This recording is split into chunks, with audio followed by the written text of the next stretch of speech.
பணம் கொடுத்துதான் போஸ்டிங், டிவிகேல பணம் கொடுத்தாதான் போஸ்டிங். லஞ்ச ஊழல் இல்லாத ஆட்சி தர முடியாது, ஏனென்றால் அவருடைய கட்சியே லஞ்ச ஊழல் கட்சியாக இருக்கிறது. ஜோசப் விஜய் அவர்கள் அவருடைய பேச்சின் பொழுது குறிப்பிடுகிறார், நான் ஆட்சிக்கு வந்தால் ஊழல் இருக்காது, லஞ்சம் இருக்காது, நான் ஊழல் செய்யவும் மாட்டேன், ஊழல் செய்பவர்களை அனுமதிக்கவும் மாட்டேன், எனக்கு ஊழல் செய்வதற்கான தேவை இல்லை அப்படின்னு அவர் பேசியிருக்காரு. இது கேட்டா சிரிப்பு தான் வருது. ஜோசப் விஜய் தன்னுடைய படத்தினுடைய டிக்கெட்டையே குறிப்பிட்ட விலைக்கு விற்காம தன்னுடைய ரசிகர்களுக்கு 3 மடங்கு 4 மடங்கு அதிக விலைக்கு டிக்கெட் விற்கிறார். இப்ப அவருடைய ஜனநாயகன் படத்தினுடைய விழாவை மலேசியாவிலே நடத்திய பொழுது கூட அதிலே கூட மணி லாண்டரிங் ஊழல். ஒரு டிக்கெட்டுக்கு 300 வெள்ளி. அது மட்டுமல்ல, அவருடைய கடந்த கால அந்த வரலாற்றை பார்க்கின்ற பொழுது அவர் வருமான வரித்துறையை ஏமாற்றம் செய்திருக்கின்றார், வெளிநாட்டு காரை இறக்குமதி செய்வதிலே ஏமாற்றம் செய்திருக்கின்றார். பல நேரங்களிலே அவர் பல்வேறு விதமான லஞ்ச ஊழல் நடவடிக்கையில அவரே ஈடுபட்டிருக்கிறார். இப்ப அவங்க கட்சி நடக்குது, அவங்க கட்சியில மாவட்ட செயலாளரா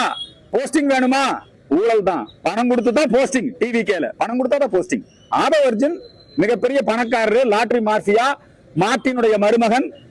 அவர் ஏற்கனவே திமுகவிலே அதற்கான எலெக்ஷன் ஸ்ட்ராட்டஜி அந்த வகுப்பாளராக இருந்தார். அதற்கு பிறகு திருமாவளவன் அவர்களுடைய கட்சியிலே இருந்தார். இப்ப டிவிகேக்கு வந்திருக்கிறார். எல்லாம் பணம் கொடுத்து தான் அங்கே பதவிகள் வாங்கப்படுகிறது. அப்ப இவர் நான் ஊழல் இல்லாத ஆட்சியை கொடுப்பேன்னு சொல்றது மிக வன்மையான கண்டனத்திற்குரியது.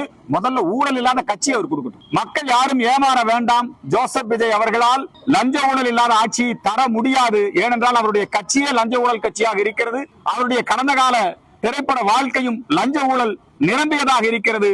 ஆகவே ஊழல் இல்லாத ஆட்சியை ஜோசப் விஜய் கொடுப்பார் என்பது ஒரு வெற்று பேச்சு. அதை வன்மையாக இந்து மக்கள் கட்சி சார்பிலே கண்டிக்கின்றோம்.